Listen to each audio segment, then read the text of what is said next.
Welcome to Awakening You channel. If you appreciate what we do, please support us. Thank you.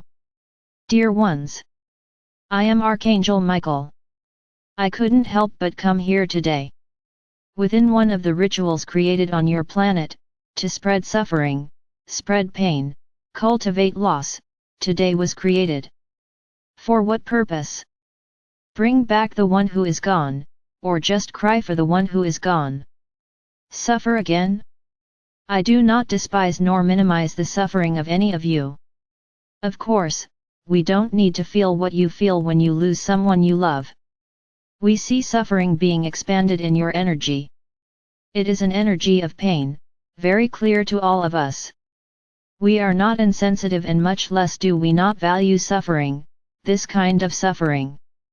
You were taught attachment, they were taught to understand that when a person dies, it is over, that existence ended. Don't think that the vast majority know that there is a soul there, and that the soul is eternal. No, the vast majority don't believe that. So you think it all ended there. And then they wonder why? Why am I going through this suffering?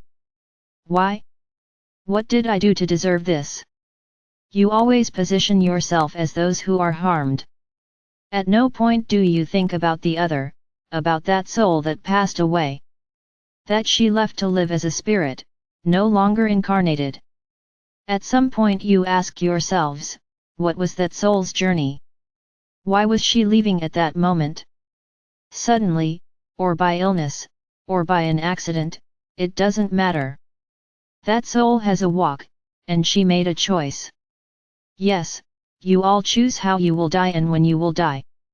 So there is no point, even if in your life path, you have formed families, you have formed friends, you are important to the world, at that time, the decision will be respected, because it is an agreement you make with the universe. Then why? Why think that you are the poor guy? Why did you lose the one you love? Nor is it the fact that you feel angry with the one who left, because he left early, it is the journey of that soul. So I can say to you, that all of you who have families, who have relatives, who have husbands, wives, children, friends, these connections are not for nothing, they are not created defined at the moment of birth. Connections are created by the lessons you have to learn. Then you attract those who will teach you the lessons, and those that you will be able to pass on what you have learned. So there is always an exchange, nothing is in vain. When a simple baby is born and leaves quickly, why? What's the point? The meaning was a lesson for that mother, for that father, to understand what loss is. Somehow they made someone feel it, then they are feeling the same thing they made someone else feel. No, it's not punishment, this is a lesson. What you provoke comes back to you. So that soul that came in that baby is an extremely evolved soul, that knows it will come and leave quickly, came to teach a lesson. So my brothers, once again I do not diminish anyone's suffering, I know how much you love and how much you suffer from losing those you love. But don't forget, they are souls, and that in a very brief future, if you are souls of light, who have had a journey throughout your existence, let it be clear, of light, you will have contact with all of them, because the fifth dimension allows it. Now, if you get there and don't make contact with them, don't feel diminished or angry, it's because that soul wasn't as enlightened as you thought, and she still has a lot to learn, to reach the stage you will be at. I don't have much to say here. The lesson is one, you are independent souls.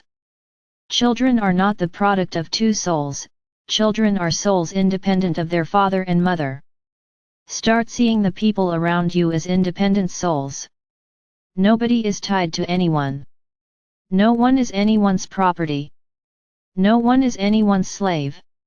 So live in the moment, live that moment when you are happy with those souls by your side, because tomorrow you don't know what it will be like. So respect each other, love each other as you want to be loved. Live in the moment with the person you love, every minute. Don't leave telling him you love him tomorrow, because it might be too late. But it's not that I love you like a machine speaking, just to please the other's ego. Because many of you do this, they say I love you to hear the other person say it back, even if the other person doesn't feel like saying it. You talk so that the other person talks back, and the ego becomes inflated. Ah, so he loves me too. I'm mistaken. Many times you hear the other respond, and he doesn't love you as you think. So saying, I love you, has to be that moment of great love, that moment of surrender, that moment of pure passion for both of you, in which one looks into the other's eyes and sees his complement there.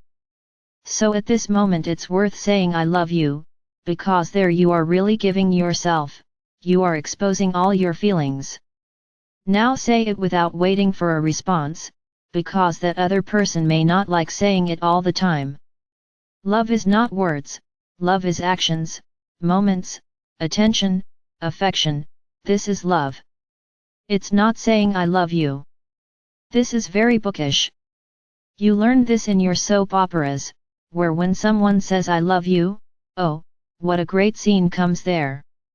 Life is not like that. To love is to love. You love because you love. The other person is not obliged to love you the way you love them. He can love you, respecting you, giving you affection, giving you attention, and not have the love you have, but he is a companion, he is a friend, or a companion, a friend, and he is with you at all times. Is I love you the most important thing? You hear this, or everyday life, or that complicity, or that affection, that friendship between the two? So in the same way, think about everyone.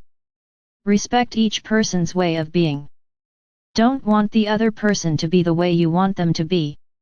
Nobody molds themselves to what you want. This may happen for a while, but then the person wakes up, and you won't like what you see at all, because they are no longer that little doll that you manipulated. Why am I saying all this? Because death has love in its midst. The love of respecting that soul, the love of looking at the sky, and saying, thank you Father or Mother God for having lived with this wonderful soul. I am grateful to have been part of her life, to have learned from her and to have been able to teach her a lot too. So look from another side. Give thanks for having been part of that soul's life, that soul's journey. This connection will never be terminated. A connection, once created, is never closed. It weakens, but you will always have these people attached to you. So instead of crying, thinking that the world has ended, because that soul is gone, be grateful for having lived, however long it was, for having lived with that soul, having been part of her journey and knowing that you created a connection with her, and that this connection, if desired, you will see again.